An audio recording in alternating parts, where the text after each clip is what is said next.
Hey friend, welcome to Ask Dr. Betters. I'm Danielle and I'm here with my granddad, Dr. Chuck F. Betters. Granddad, the question we have for you today is, how do I forgive my loved one who died before we reconciled? Well, the first thing that comes to mind, Danielle, is stay current. Don't wait until somebody's no longer with you. Stay current. The Bible gives us clear instructions on how we are to handle conflict. Matthew 18, verses 15 through 17 says the first step is to go to the person.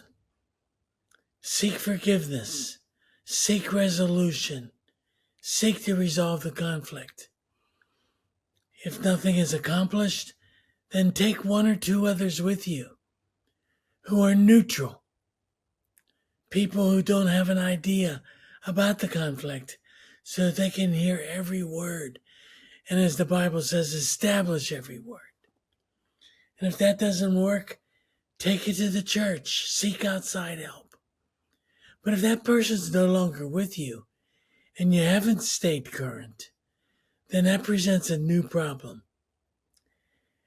And the first or second thought that I have is in Hebrews chapter 12 and verse 15, it says this: see to it that no one fails to obtain the grace of God, that no root of bitterness springs up and causes trouble, and by it many become defiled. One of the quickest ways to become defiled is not to keep current, to allow conflict to fester, to grow along the soil like a big long root. And then suddenly that person is no longer with you. If that's the case, I want you to keep in mind this graphic picture. We have a grass that grows in our backyard. We refer to it as the devil grass, because no matter what we do to kill that grass, to kill that weed, because that's what it is, it just doesn't die. It is resistant to every form of extraction we have come up with. The roots grow to be longer and longer and longer. Some grow to 4 to 6 feet long and spring up all over the yard. That's the kind of defilement that the writer of Hebrews is referring to when he talks about bitterness. It grows and grows and grows. And sometimes time goes by and it's too late to resolve the conflict. That brings me to my third point. Stay current. Understand that bitterness defiles. But thirdly, keep this close to your breast. Keep it in mind that when it comes right down to it, forgiveness is an attitude of the heart. When that person is gone and you've not resolved the conflict, and you're struggling over feeling that defilement, your relationship to Christ then must dig deep and seek forgiveness from God for your failure to forgive someone else. And it's too late now to forgive them.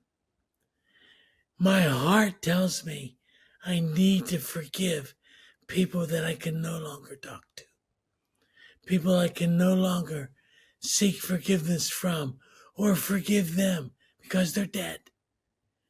But my heart toward Christ must remain in the mode of forgiveness, in the mode of love and forgiveness toward others who have injured me. And that comes right down to prayer, to seek God's face, to trust Him to give you peace. One more thought. Maybe there are others that you or your loved one dragged into the conflict.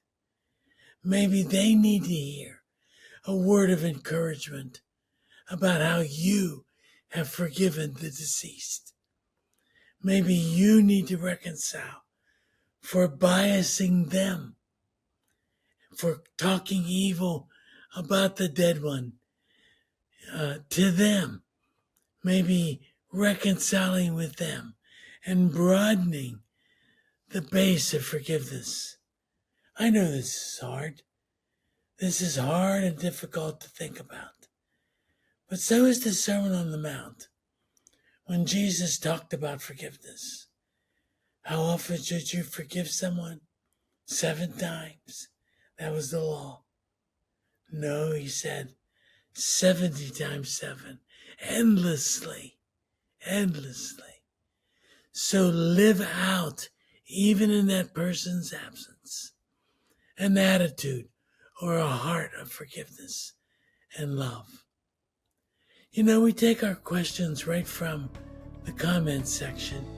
So if you have one or you'd like to enter this discussion, please feel free to do so in the comments section. This is Ask Dr. Betters, brought to you by MARKINC.org. Hope this helps.